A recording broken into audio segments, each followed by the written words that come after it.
गौरीपुत्र गणेश की जय हो। श्री शीतला माता की जय हो। तो आज का दिन बहुत ही पावन दिन है और मंगलमय है। आज शीतला अष्टमी का महान पर्व है। यह वह दिन है जब श्रद्धा और विश्वास के साथ माँ शीतला का स्मरण किया जाता है, उनकी पूजा की जाती है और उनकी पवित्र कथाओं को भी सुना जाता है। आज मैं आपको शीतला अष्टमी के इस पावन अवसर पर माँ शीतला से जुड़ी बहुत ही दुर्लभ और पवित्र कथाएं सुना रही हूँ। शास्त्रों में कहा गया है कि जो भी भक्त श्रद्धा और ध्यान के साथ इन कथाओं को सुनता है, श्रवण करता है, उसके जीवन से रोग और कष्ट संकट दूर हो जाते हैं।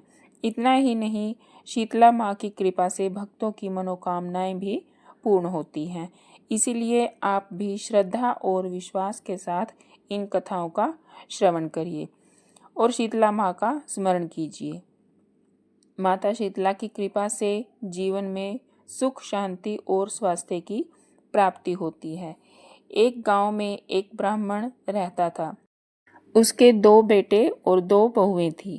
दोनों बहुओं को लंबे समय के बाद बेटे हुए थे। इतने में शीतला माता अष्टमी का पर्व आया और घर में पर्व के अनुसार ठंडा भोजन तैयार किया गया।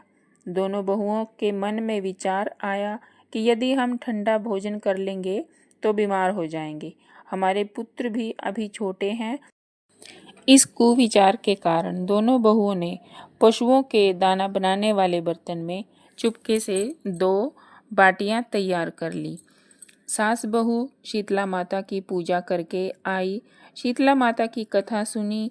बाद में सास तो शीतला माता के भजन करने के लिए बैठ गई, लेकिन दोनों बहुएं बच्चा रोने का बहाना बनाकर घर आई।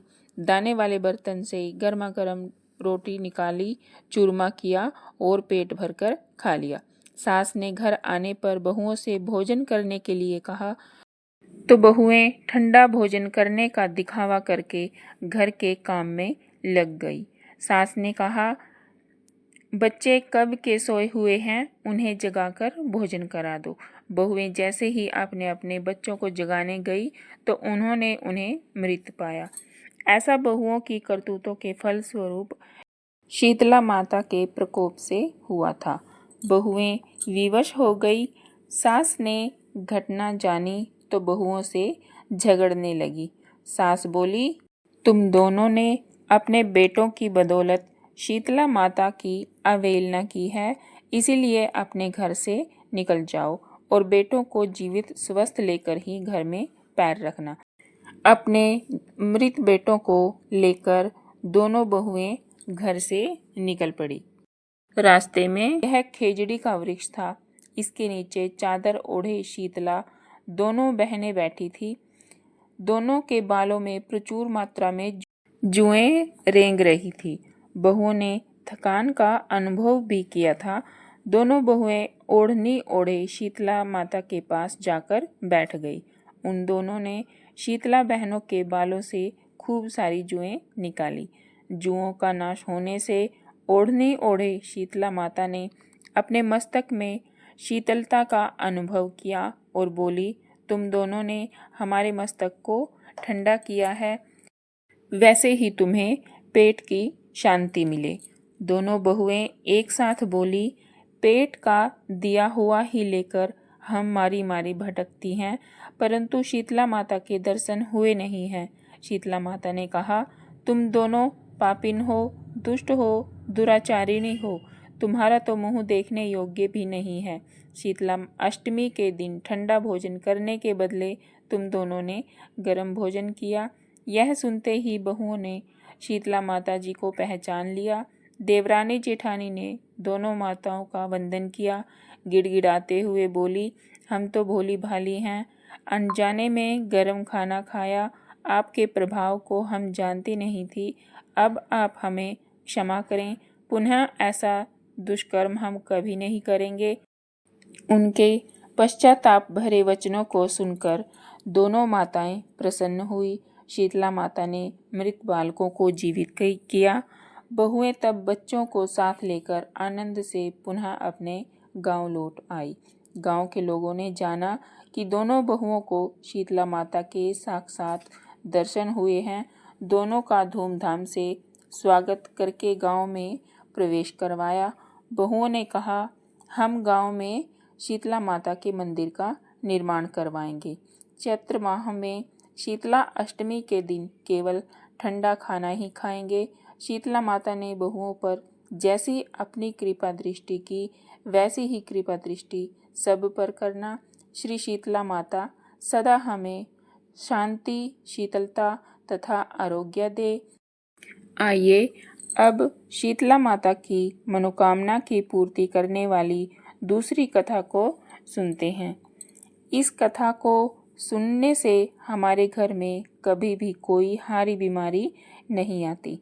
एक बार शीतला माता ने सोचा, चलो आज देखती हूँ कि धरती पर मेरी पूजा कौन कौन करता है, कौन मुझे मनाता है, मानता है और कौन मुझे जानता है।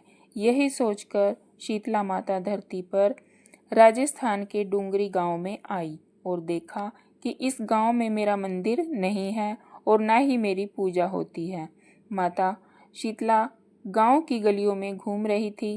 तभी एक मकान के ऊपर से किसी ने चावल का उबला पानी नीचे फेंका। वह उबलता पानी शीतला माता के ऊपर गिरा, जिससे शीतला माता के शरीर में छाले पड़ गए। शीतला माता के पूरे शरीर में भयंकर जलन होने लगी। शीतला माता गांव में इधर उधर भागकर चिल्लाने लगी, अरे मैं जल गई, मेरा शरीर तप रहा है, जल रहा है, कोई मेरी सहायता करो, कोई मेरी मदद करो। लेकिन उस गांव में किसी ने शीतला माता की सहायता नहीं की। वहीं अपने घर के बाहर एक कुम्हार महिला बैठी थी। उस कुम्हार ने देखा कि अरे यह बूढ़ी माई तो बहुत जल गई है, इसके पूरे शरीर में जलन है, इसके पूरे शरीर में फोड़े भी हो गए हैं, छाले हो गए हैं, यह तपन सहन नहीं कर पा रही है। तब उस कुम्हार ने कहा, हे माते, तू यहाँ आकर बैठ जा, मैं तेरे शरीर के ऊपर ठंडा पानी डालती हूँ। कुम्हार ने उस बूढ़ी माई पर खूब ठंडा पानी डाला और बोली, हे माँ, मेरे घर में रात की बनी हुई रबड़ी रखी हुई है, थोड़ा दही भी रखा है, तो आप रबड़ी और दही खा लें। माई ने ठंडे ज्वार के आटे की रबड़ी और दही खाया तो उनके शरीर को ठंडक मिली।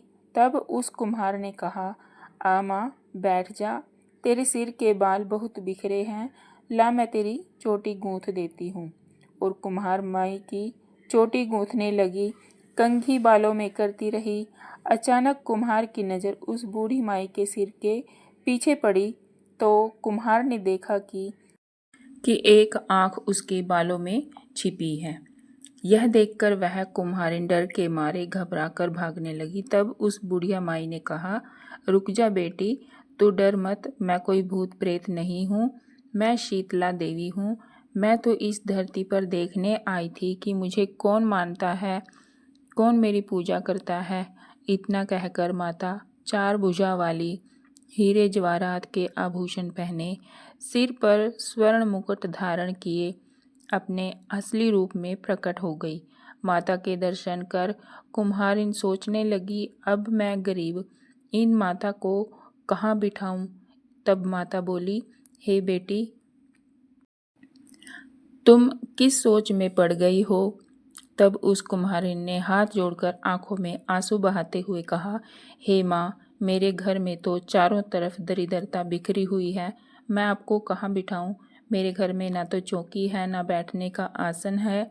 तब शीतला माता प्रसन्न होकर उस कुम्हार के घर पे खड़े हुए गधे पर बैठकर एक हाथ में झाड़ू, दूसरे हाथ में डलिया लेकर उस कुम्हार के घर की दरिद्रता को झाड़ कर डलिया में भरकर फेंक दिया और उस कुम्हार से कहा, हे बेटी, मैं तेरी सच्ची भक्ति से प्रसन्न हूँ, अब तुझे जो भी चाहिए मुझसे वरदान मांग ले।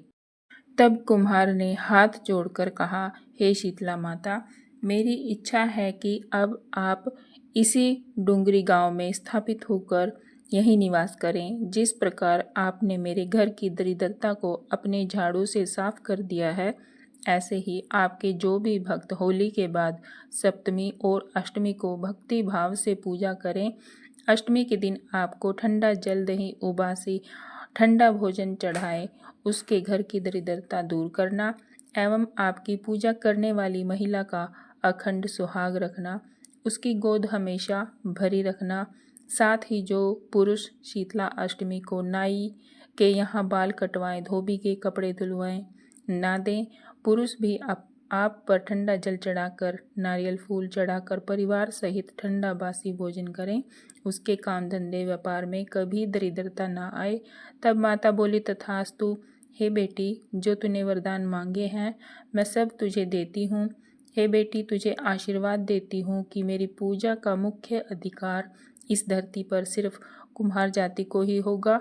तभी उस दिन से डूंगरी गांव में शीतला माता स्थापित हुई और उस गांव का नाम हो गया शीतल की डूंगरी।